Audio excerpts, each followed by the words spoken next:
This is the In Focus podcast from The Hindu.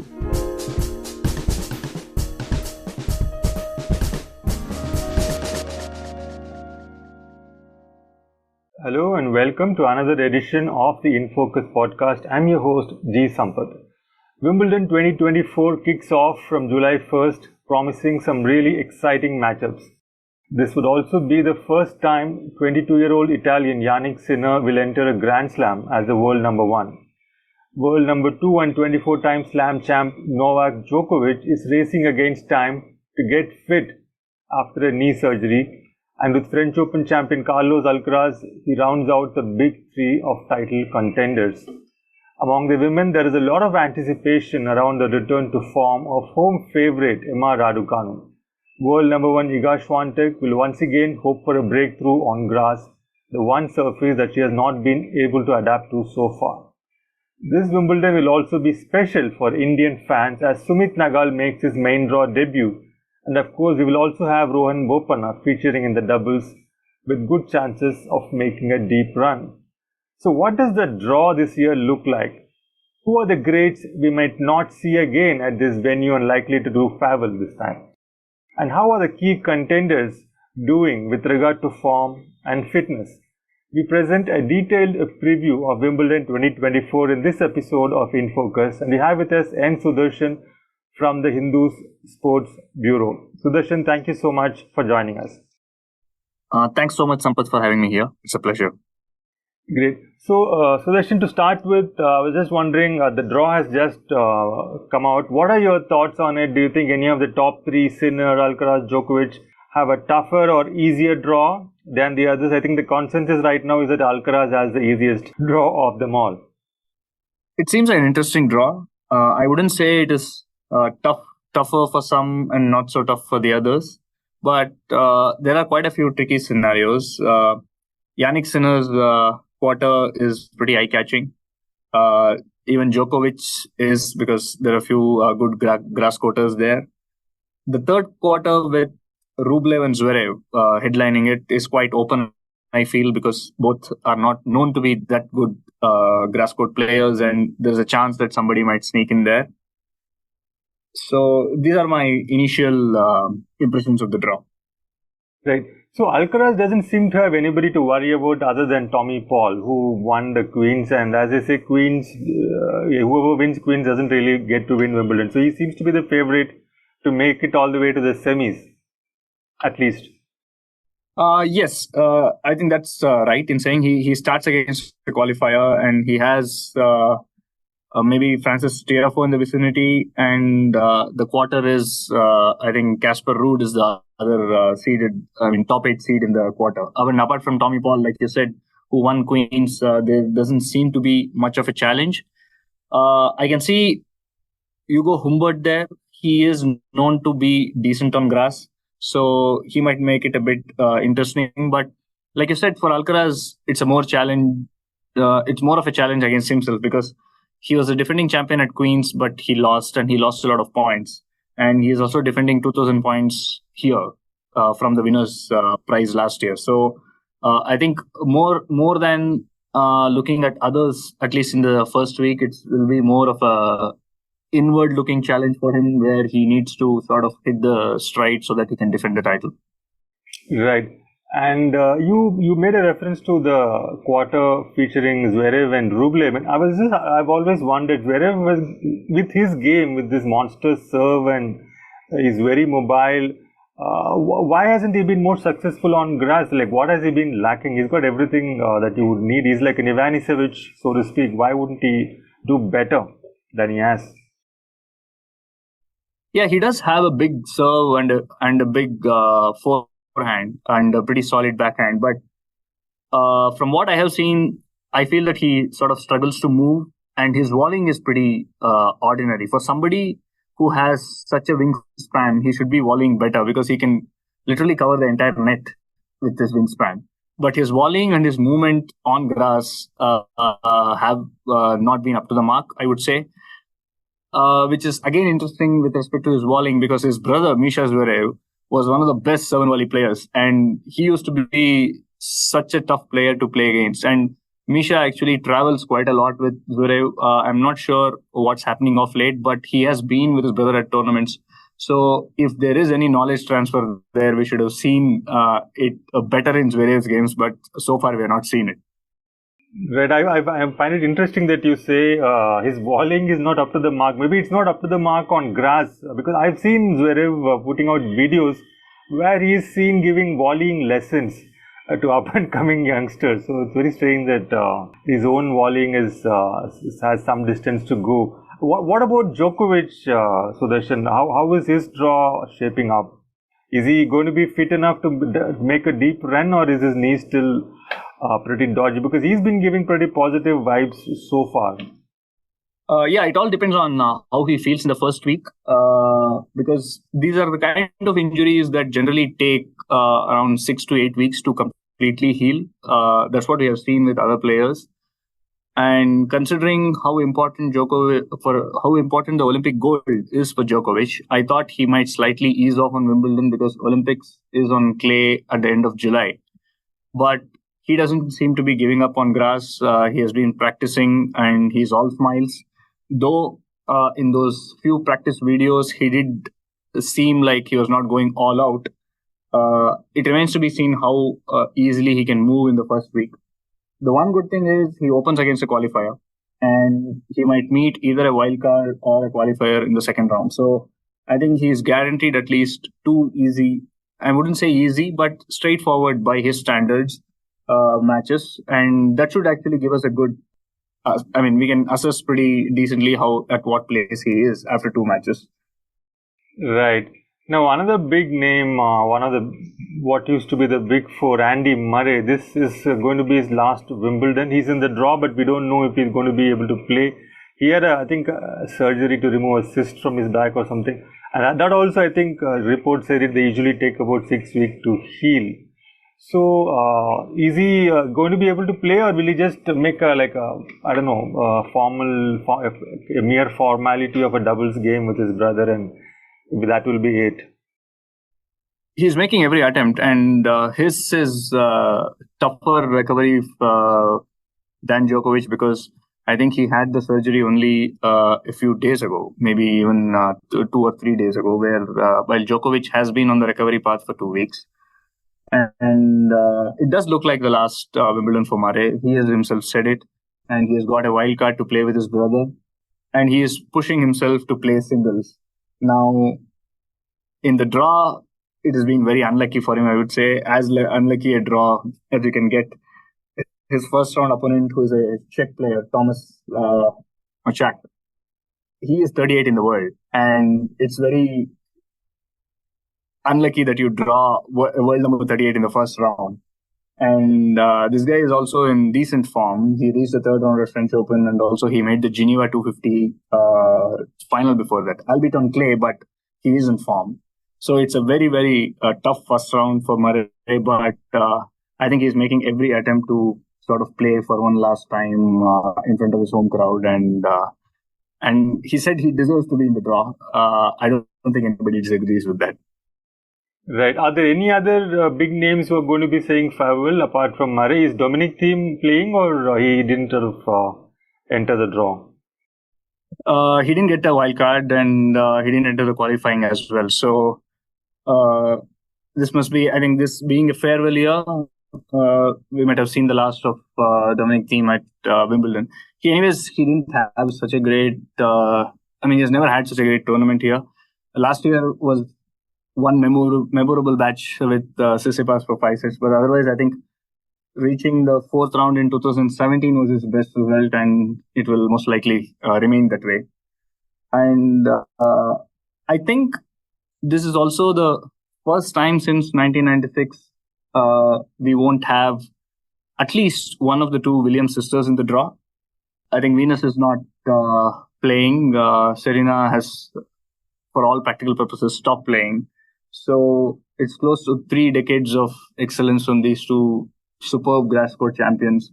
Great all-round champions, but their record is... Neither of them have officially announced their retirement, right? They're just gone off, so to speak. Yeah, they're just gone off, and there's no way Serena is coming back. Venus generally appears during the grass court swing, but that has not happened this time. And for some, she's a 5-time singles champion, 6-time doubles, and Serena is 7-time singles and 6-time doubles. So that's going to be curtains on, most probably, in all probability, curtains on one of the greatest two of the greatest sporting careers that we can see.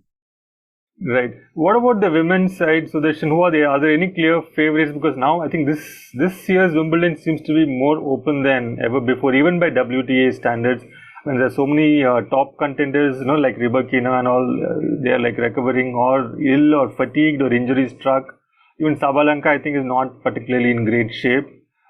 So what does the women's draw look like? Like I said, it does look open, and every time we have tried to pick a favorite in the last few years, we have been very surprised at the end of it. So I think it's best not to sort of pick a favorite, but what your assessment is sort of right. There are a clutch of players who do have a good chance. All eyes will be on Swiatek to see if she can literally transfer her skills from clay to grass. I think she has not gone beyond the quarters at Wimbledon. And she actually opens against Sofia Kenin, who is a very former Grand Slam champion, but who has not been in good form for a good 1.5 to 2 years now. But she's a very crafty player. So that's a good match to watch out for. And Swiatek actually has a pretty tricky draw, I would say. She also has Ostapenko there, who is an ultra-aggressive player. There is also Tomjanovic, who is also a very good grass court player. And there is also Danielle Collins, for whom she has said that this is going to be the last year, but she's just raking up results after great results. So this is a bit of a tricky, tough draw, I would say, for Swiatek. And she also has a potential quarterfinal against Vondrousova, who is the defending champion. So this is what she has to deal with. Rybakina, Pegula, and Ons Jabeur, who has been the finalist for the last two editions. So these three are in one quarter, so that's interesting again. And Sabalenka headlines the third quarter, where the Australian Open finalist Zheng is there. And there's also Mira Andreeva in the vicinity, who actually packed off Sabalenka at the French Open. And Andreeva, she's 17, but she has yet to lose a first-round match at a Grand Slam, which is like just amazing. And she also made the French semis recently. Last year, she made the fourth round at Wimbledon. For a teenager, and that to 16 and 17, to do what she has been doing, it's just great. So she is in the same quarter as Sabalenka again.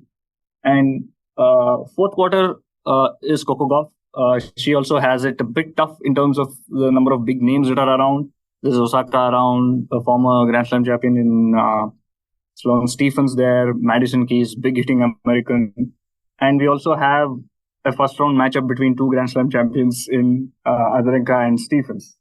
So, and that winner will be playing Karolina Pliskova, who reached the final against Ash Barty recently at Wimbledon. So it's pretty open, a lot of interesting matchups, and I think we are in for a lot of surprises as well.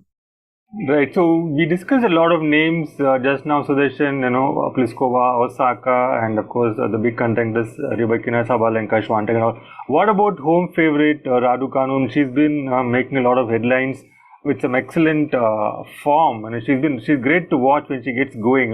Extremely attacking player, takes the ball early. How do you rate her chances? Is she ready to go all the way like she did at the US Open, or does she still need to gain more in terms of fitness and in terms of the game and so on? I'm not very sure if she's there. If she's in that form to go all the way. She did get a very morale boosting win in Eastbourne.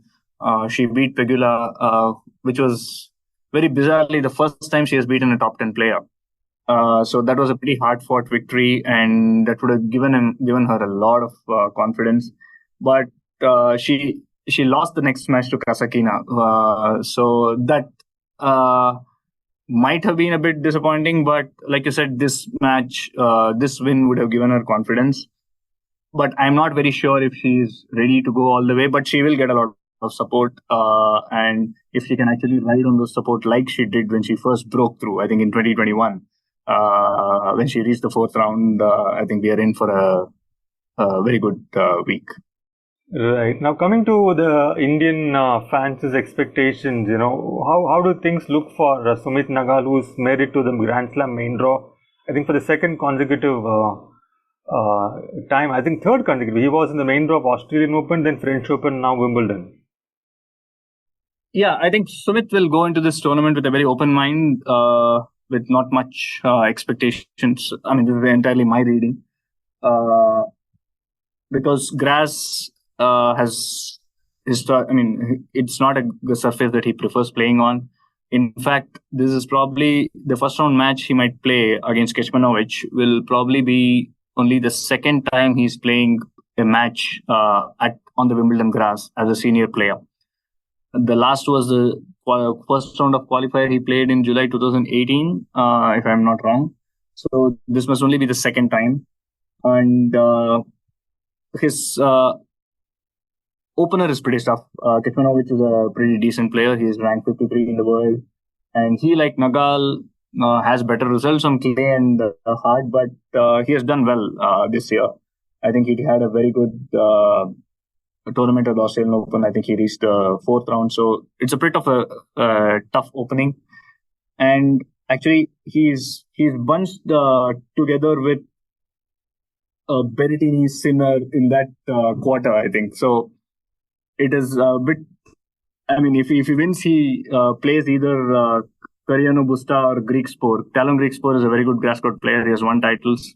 And if he wins the second round also, I think he'll either meet one of Sinner, Berrettini, Fuchsovich. So it is a pretty tough beginning for Nadal. But I think he'll go with pretty much zero expectations, and that might actually free him up to play well. Right. I mean, I think Kecmanovic is also not particularly happy to be on grass, right? He's not a grass court player. So that way, I think Nagal could give himself some kind of an optimism in terms of expectations. Yeah, correct. Yeah. Right. And I think even if he wins, I think one or two matches, even if he's going to lose early, I think it will be great for Indian tennis if there is a Sinner versus Nagal matchup at whatever stage, even if it was a... It will be. Yes. Yeah, great. So one last question, Sudarshan, about doubles. Bopanna is going to be, I think, Bopanna-Ebden pair, they seeded second. What are their chances? Are they like hardcourt specialists, or can we expect them to do well on grass? Do you expect them to go make a deep run? I think we can expect them to do well on grass. They have done well on grass because they are defending semi-final points from last year. Actually, their run of superb Grand Slam results actually started from Wimbledon 2023 when they reached the semis, and then they made the final at US Open.